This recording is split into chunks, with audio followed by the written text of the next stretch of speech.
जय हिंद दोस्तों। कुछ दिन पहले कर्नाटक के डिप्टी सीएम डीके शिवकुमार ने एक स्टेटमेंट जारी किया था कि कर्नाटक में डेवलपमेंट करने के लिए हमारे पास फंड्स नहीं है। जब तक सेंट्रल गवर्नमेंट की तरफ से हमें फंड्स नहीं दिए जाते हैं तब तक कर्नाटक के अंदर हम डेवलपमेंट कर ही नहीं सकते हैं। इससे यह दर्शाया गया साफ तौर पे डिप्टी सीएम डीके शिवकुमार की तरफ से कि अगर कर्नाटक के अंदर हम डेवलपमेंट नहीं कर रहे हैं तो सेंट्रल गवर्नमेंट की एजेंसियां जो है वो हमारे ऊपर दबाव बना रही है, हमारे ऊपर जांच कर रही है और सेंट्रल गवर्नमेंट की तरफ से फंड्स नहीं मिल रहे हैं, इसीलिए हम लोग कुछ भी कर्नाटक के अंदर डेवलपमेंट नहीं कर पा रहे हैं। कांग्रेस नेता की तरफ से एक बड़ा भ्रष्टाचार सामने आया है, घोटाला सामने आया है। जब इनको स्कीम दी जाती है, जब इनको बजट पेश किए जाते हैं, जब इनको फंड्स दिए जाते हैं तो उस फंड्स को तो इनके नेता दबा करके बैठ जाते हैं और आप डेवलपमेंट की बात कर रहे हैं। एक ऐसा घोटाला, एक ऐसा भ्रष्टाचार सामने आया है जिसको सुन करके पूरे कांग्रेस पार्टी में सन्नाटा है और सबकी आंखें फटी की फटी है और तीखे सवाल खड़े हो रहे हैं अभिषेक मनु सिंघवी के ऊपर।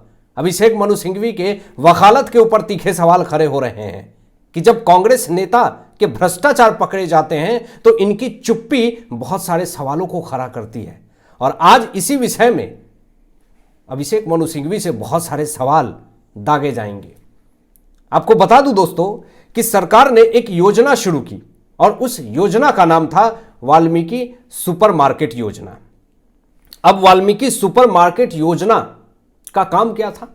जो गरीब बेचारे बेसहारे, जिनको खाने के लिए भी पैसे नहीं है, जो मजदूरी करते हैं, दिन भर में 300-400 रुपए कमाते हैं या फिर उससे भी नीचे कमाते हैं, अब वो डेली नीड्स की सामान खरीद नहीं सकती है, तो उसके लिए सरकार की तरफ से वाल्मीकि सुपर मार्केट योजना लॉन्च किया गया ताकि वो डेली नीड्स की सामान जो है वो आसानी से खरीद सके, कम दामों में खरीद सके।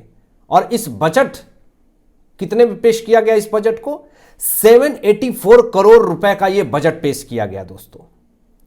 और जब यह बजट पेश किया गया तो तमाम कर्नाटक के वो गरीब मजदूर लोग ये सोचने लगे कि हमारी जो डेली नीड्स, जो हमारी गरीबी है वो खत्म होगी और सस्ते दामों में सामानें मिलेंगी। और सरकार का मकसद भी यही था।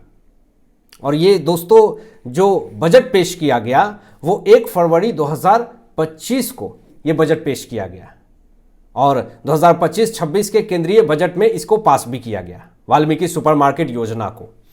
जब इसको पेश किया गया उसके बाद कर्नाटक की वहां पे सरकार है, सिद्धारमैया मुख्यमंत्री हैं, लोगों ने उम्मीद तो की लेकिन इसमें कांग्रेस के ही नेताओं ने भ्रष्टाचार कर दिया। मतलब गरीबों के भी पैसे को चूसने का काम कर्नाटक में कांग्रेस की सरकार कर रही है। और मैंने आपको कहा था ना कि कांग्रेस पार्टी किसी सत्ता में आती ही है लूटने के लिए, खसोटने के लिए, गरीबों का पैसा चूसने के लिए। और ये यही दर्शा रहा है। अब इस मामले में जो कांग्रेस नेता जो फंसे हैं, इन्फोर्समेंट डायरेक्टरेट की भी एंट्री हो जाएगी इसमें, क्योंकि मनी लॉन्ड्रिंग का मामला है। और सीबीआई और हाईकोर्ट की तरफ से जो बड़े सख्त कदम उठाए गए हैं वो मैं आपको बताऊंगा। यहां पे सबसे पहले आपको यह बता दें कि इस वाल्मीकि सुपर मार्केट योजना में 16 फर्जी कंपनियां बनाई गई दोस्तों। दिखावे के लिए स्टॉक खरीदे जा रहे थे लेकिन इसमें किसी भी तरीके का कोई स्टॉक नहीं था। हर रोज करोड़ों रुपए ट्रांजैक्शन हो रहे थे लेकिन इसमें स्टॉक था ही नहीं, प्रोडक्ट इनका था ही नहीं। बस ट्रांजैक्शन दिखाए जा रहे थे कि भैया हम तो करोड़ों का ट्रांजैक्शन कर रहे हैं, हम तो पूरे सामान को बांट रहे हैं गरीबों में, लेकिन अंदर ही अंदर पैसे जो हैं वो चूसे जा रहे थे। कंपनी ने स्पेस स्टॉक्स नाम की स्कीम में पैसा घुसा दिया पूरी तरीके से और जनता को धोखा दे दिया। सीबीआई को एक सबूत मिला, इसमें कांग्रेस नेता घोटाले में पूरी तरीके से शामिल हैं, ऐसा एक बड़ा सुराग मिल गया। फर्जी बिल बनाए गए, सरकारी अफसरों से मिली भगत में यह पूरा काम किया गया, पैसे को अलग अलग खाते में ट्रांसफर किया गया ताकि ट्रैक न किया जा सके।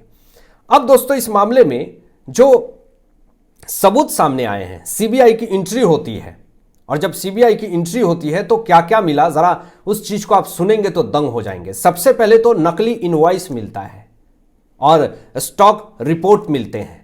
तो स्टॉक्स रिपोर्ट में तो मैंने आपको बताया ना कि स्टॉक्स तो था ही नहीं वाल्मीकि सुपरमार्केट योजना के तहत, ये सारे पैसे तो डकार रहे थे। और नकली इनवॉइस जब मिला सीबीआई को तो वो सारे सबूत कांग्रेस नेता के खिलाफ जा रहे थे और फर्जी कंपनी इन्होंने बनाई। उसके बाद सुनिए, ईमेल और चैट्स के साजिश के सबूत भी सामने आए। सीसीटीवी फुटेज और बैंक ट्रांजैक्शन की ट्रेल भी पकड़ी गई। कुछ अफसरों ने जानबूझ करके आंखें मूंद ली जब इतना बड़ा भ्रष्टाचार हो रहा था। तो अब ताज्जुब इस बात की है कि अभी तक इस मामले में वाल्मीकि सुपरमार्केट योजना 784 करोड़ रुपए के घोटाले मामले में अभी तक किसी की गिरफ्तारी नहीं हुई है। जांच तेज है। कर्नाटक हाईकोर्ट की तरफ से एक बड़ा फैसला आया है, वो तो सुन करके हिल गए हैं। अभिषेक मनु सिंघवी सिर पकड़ के बैठे हुए हैं। वो फैसला क्या है मैं आपको बताऊंगा, लेकिन जरा आपको बता दें कि अभी तक क्या हुआ। सीबीआई ने केस दर्ज कर लिया है, कई नेताओं और अफसरों से पूछताछ शुरू हो चुकी है।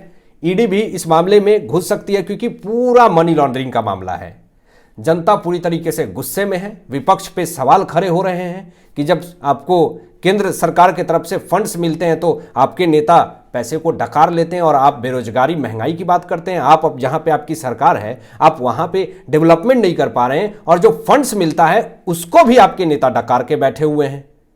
अब तीखे सवाल तो पूछे जाएंगे और सवाल ये भी पूछे जा रहे हैं कि इस मामले में शहजादे कहां हैं, राहुल गांधी कहां हैं। वोट चोरी ढिंढोरा पीट रहे हैं पूरे देश में और अपने पार्टी के नेता तो 784 करोड़ रुपए का घोटाला कर रहे हैं, फर्जी कंपनी बना रहे हैं। अब आप खुद बताएं दोस्तों, इस मामले में अगर राहुल गांधी चुप रहते हैं तो साफ तौर पे यही दर्शाता है कि आप अपने भ्रष्टाचार को छुपाने के लिए आप टारगेट कर रहे हैं बीजेपी को। इस मामले में 16 जगह पर सीबीआई की छापेमारी हुई है। 15 सितंबर 2025 को कर्नाटक और आंध्र प्रदेश में रेड हुई थी। फर्जी कंपनियां, नेताओं और अफसरों के ठिकाने पे छापेमारी हुई जिसमें कि अवैध दस्तावेज, कुछ सबूत बरामद हुए जिसमें बड़ी कार्रवाई सामने आई। कर्नाटक हाईकोर्ट ने सीबीआई को नियमित अपडेट देने को कहा है कि आपको वाल्मीकि सुपरमार्केट योजना के तहत किसी भी तरीके की जानकारी मिलती है हमें सबसे पहले बताइए, हम उस पर कार्रवाई करेंगे। तो कर्नाटक हाईकोर्ट की तरफ से आदेश तो हैं, अब सीबीआई की भी कार्रवाई हो गई है। मांग उठने लगी है कि जो इसमें कांग्रेस नेता शामिल हैं और भी जो गरीबों के पैसा को चूस रहे हैं वाल्मीकि सुपरमार्केट योजना के तहत, उनको आजीवन जेल की सजा होनी चाहिए। और इस मामले में कर्नाटक हाईकोर्ट और सीबीआई की कार्रवाई भी तेज हो गई है। खुद कोर्ट इस केस की निगरानी कर रहा है दोस्तों, और जब कोर्ट इस केस की निगरानी कर रहा है तो आने वाले समय में जो इन्होंने फर्जी कंपनियां बनाई हैं उस पर बड़ी कार्रवाई होगी। अब ये फर्जी कंपनियों का खुलासा क्या है, जरा खबर क्या है जरा देखिए। SKR इंफ्रास्ट्रक्चर, गोल्डन एस्टैब्लिशमेंट जैसी कंपनियां हैं जो कि फर्जी कंपनी बनाई गई थी और इसमें कोई भी स्टॉक नहीं था। जैसा कि मैंने आपको बताया, बस करोड़ों का ट्रांजैक्शन हो रहा था। वाल्मीकि सुपर मार्केट योजना के तहत जो पैसे आए और दिखाया गया कि हम तो स्टॉक्स बांट रहे हैं, हम तो प्रोडक्ट्स दे रहे हैं गरीबों को, लेकिन ऐसा कुछ नहीं हो रहा था। धनलक्ष्मी इंटरप्राइजेस के खाते में करोड़ों रुपए पहुंचे। यह कंपनी कांग्रेस मंत्री बी नागेंद्र के करीबी की बताई जा रही है, यानी कांग्रेस का कनेक्शन इसमें पूरी तरीके से है। अब यहां पे दोस्तों मामला यह हो जाता है कि रिश्तेदारों के खातों में पैसे भेजे गए। अब यहां पे मामला यह है कि कोई भी मंत्री, कोई भी नेता जब भ्रष्टाचार करता है तो वो अपने पर्सनल अकाउंट में तो पैसे नहीं लाएगा। तो इन्होंने क्या किया, जो मंत्री की बहन है, बहनोई है और पर्सनल असिस्टेंट के खातों में 1.20 करोड़ रुपए ट्रांसफर करवा दिए।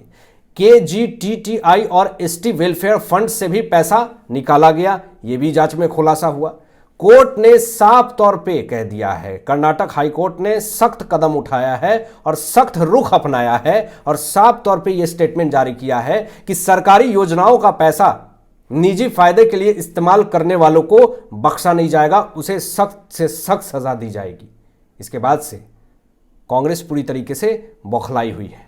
अब मैं आपको बता दूं, हर एक मुद्दों पे खुल करके बातें करते हैं, गरज करके अपनी मुद्दा उठाते हैं और कांग्रेस पार्टी की जहां बात आती है वहां पे चुप्पी साध लेते हैं अभिषेक मनु सिंघवी।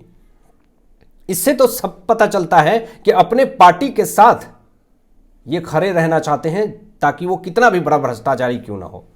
784 करोड़ रुपए का भ्रष्टाचार सामने आया, वाल्मीकि सुपरमार्केट घोटाला सामने आया, लेकिन इस मामले में अभी तक अभिषेक मनु सिंघवी की एक भी स्टेटमेंट सामने नहीं आती है। तो अब अभिषेक मनु सिंघवी के ऊपर तीखे सवाल खड़े होने लगे।